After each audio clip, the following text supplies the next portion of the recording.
get Joe at the table, man, all kinds of shit breaks loose. Pick me. Joe's at the table, you gotta be careful. Tons of shit breaks loose, baby. Greetings, humans, and welcome back. I'm Joey Pigtails, and this is episode 27 of my poker vlog, bringing you more PLO double board bomb pot hotness. I can normally get enough bomb pot hands from 1 or 2 sessions to make a vlog, but this time around it took me a week and 6 separate sessions to find enough quality hands with interesting decision points. There were a few hands where I made some pretty egregious mistakes, so I'll be talking through those spots in detail. Some quick notes. These bomb pots are played every dealer change here at Orange City Racing and Card Club, and they're $15 per player in the 1-2 PLO game. You'll notice the background footage. Part of living the poker life includes getting out and enjoying the world. Here's some footage of Disney Springs, and more specifically, House of Blues, where I had the pleasure of seeing one of my favorite bands of all time, Rise Against, with one of my best friends in the world, Evan. It was an amazing show, and House of Blues specifically is an amazing venue. I highly recommend seeing your favorite artists here if you get the chance. One last thing. Stay tuned after the hands, as I'm going to talk about my trip to Best Bet Jacksonville to play the double board bomb pot tournament. I have some thoughts to share, so hit the like button real quick, and let's get into the hands. 8-handed, I flop a lot of equity on both boards here with this nice looking hand, but note that I'm not nutted on either. It is important to recognize that an 8 on the bottom board blocks the straight on top.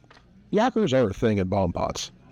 I check to evaluate, and Name in seat 3 bets $50. It's folded to the button who calls, and I elect to raise to 200. I've talked with a few players about raising flops like this. We never ever expect to get folds when we do this, so make sure you understand that your opponent's folding is an extremely rare occurrence in this specific kind of spot on the flop.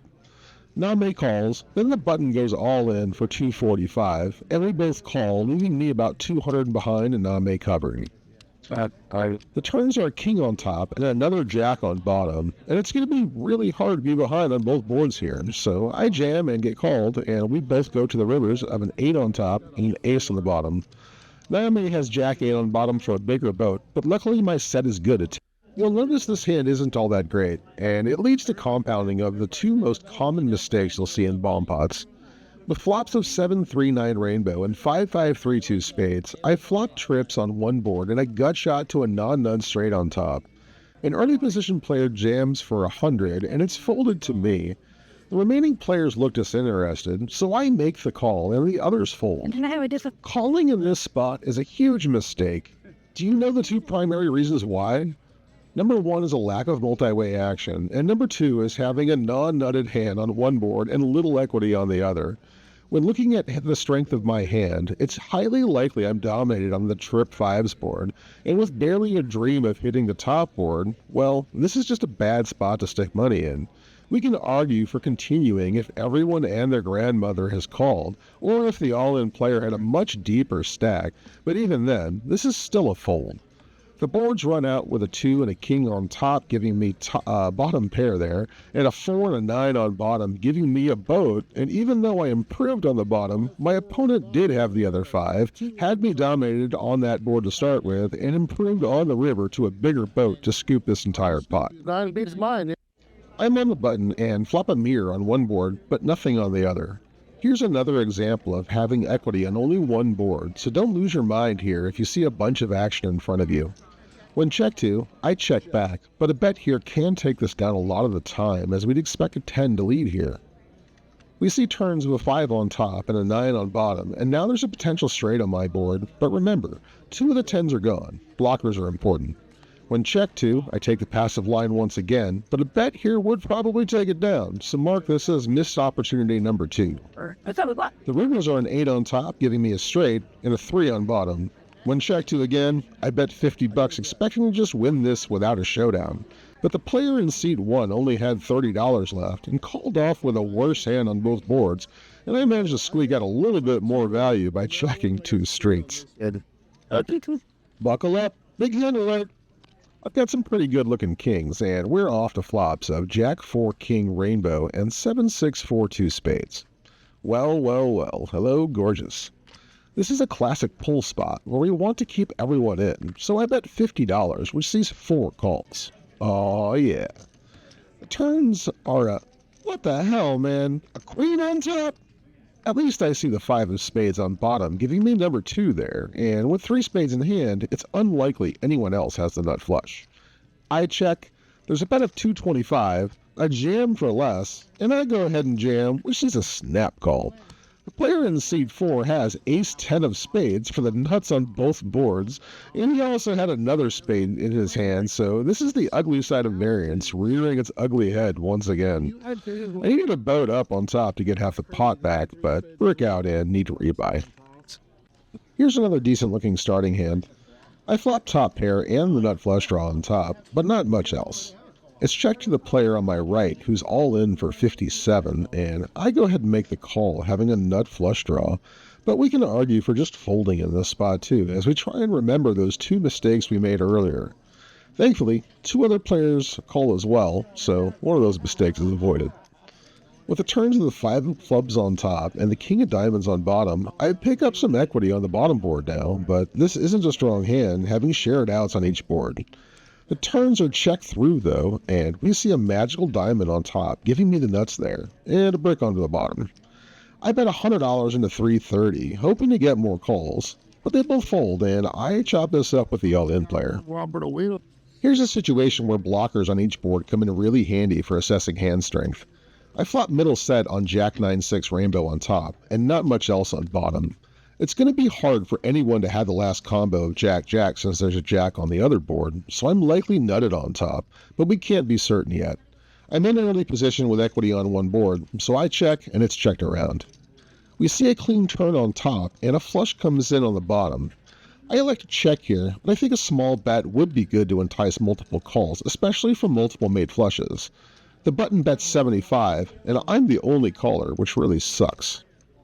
The river brings in a straight on top with the 8 of clubs. Not ideal. The bottom board doesn't change, and I check hoping for a check back. Instead, my opponent pots it into my face, and I'm now looking at calling 240 to get 135 back. It's an insufferable spot to be in when we don't have a nutted hand on either board. Given the opponent bet the turn, he likely hit that flush and is continuing to tell that story. Now, there are a couple of straights they can have on my board, but I'm not in a folding mood, and I go ahead and flick in a stubborn call. Thankfully, I'm good on that top board, and I got this one right, but strategically, this is a fold the vast majority of the time.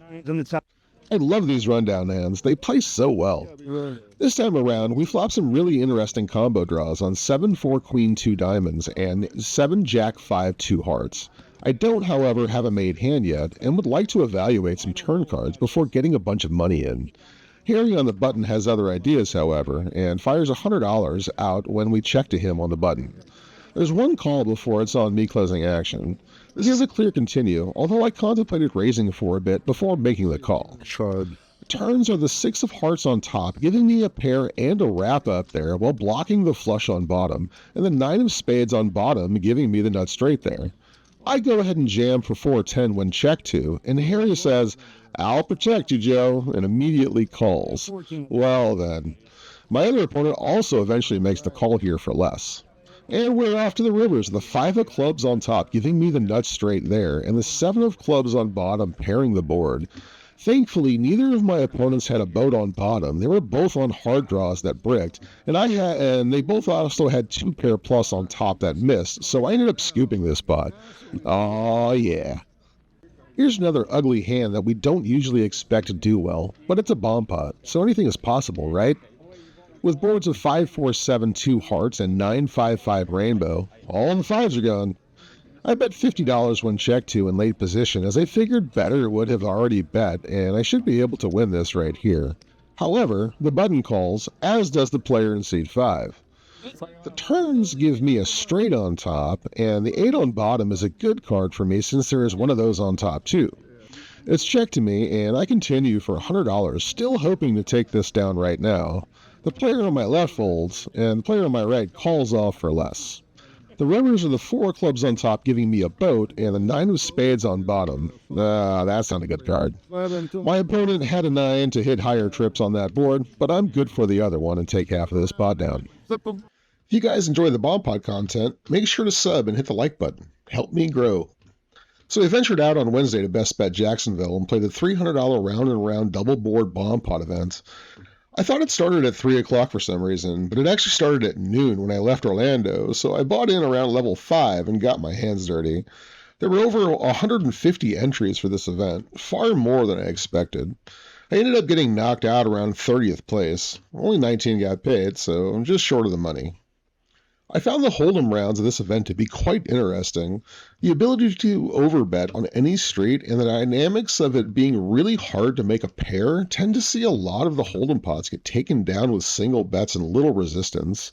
I also found it odd that most of the most egregious mistakes I saw occurred during the Hold'em hands, where people went all in with big draws on one board and just overcards to the other, and they end up getting stacked. It was also weird that almost all of the players seemed really comfortable during the PLO hands. It's the polar opposite of what I expected from this event.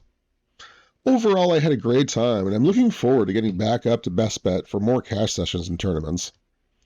As far as future plans go, I'll be recording bomb pots in Orange City again later this week, possibly today actually, and gearing up for the mixed events during the Moneymaker Tour in December. I hope to see you all there. Thanks for spending some time with me. I'm Joey Pigtails, and I am transparent, reminding you to be a good human. Bye!